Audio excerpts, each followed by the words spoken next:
Hi again. Okay, our next thing, we're doing journals. We are also doing poetry. Poetry tournament, yay! For the month of March going into April, depending on if we're back at school or if we're doing it online still. Okay, instead of watching basketball in the Sweet 16, we have Sweet 16 of 16 awesome poems that we get to go through and decide which one gets to move forward every day. Today, 2 poems. I will read them from right here. Let's see, I need to do this. Here are your poems. You can look in and read along with them. I also, if they're available, I have videos of the poets themselves reading their own poems. That's always beautiful to watch. This one, Naomi Nye has, not what I wanted to do, has a great job of explaining why she wrote her poem and everything else. And Jimmy Baca also has just him reading his poem. Both interesting things.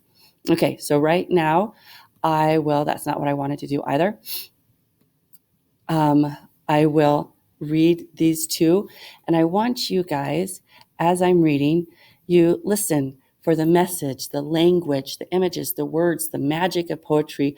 Which one do you prefer? Why? It can be whatever personal reason you want it to be, and at the end of the week, in a Google form, you will vote and explain why you prefer one poem over the other. It can't be, this poem was shorter, this poem, what makes more sense. Why does it make more sense to you? What do you connect with in that poem?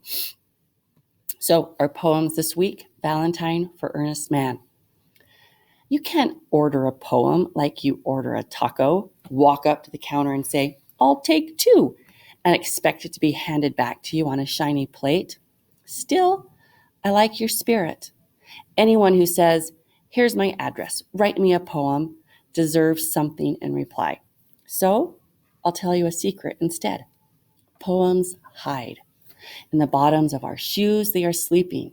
They are the shadows drifting across our ceilings the moment before we wake up. What we have to do is live in a way that lets us find them. Once I knew a man who gave his wife 2 skunks for Valentine. He couldn't understand why she was crying. I thought they had such beautiful eyes, and he was serious. He was a serious man who lived in a serious way. Nothing was ugly just because the world said so. He really liked those skunks. So he reinvented them as valentines, and they became beautiful, at least to him.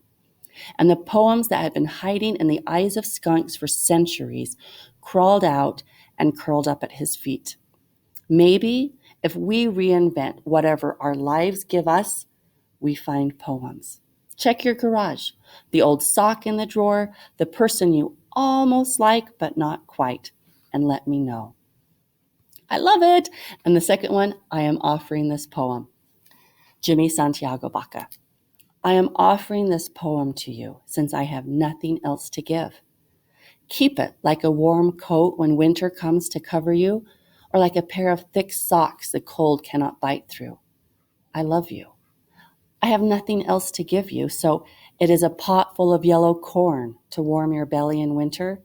It is a scarf for your head to wear over your hair, to tie up around your face. I love you. Keep it. Treasure this as you would if you were lost, needing direction in the wilderness life becomes when mature.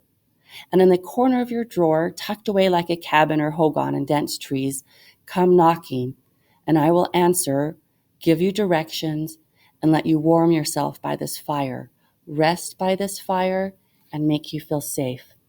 I love you.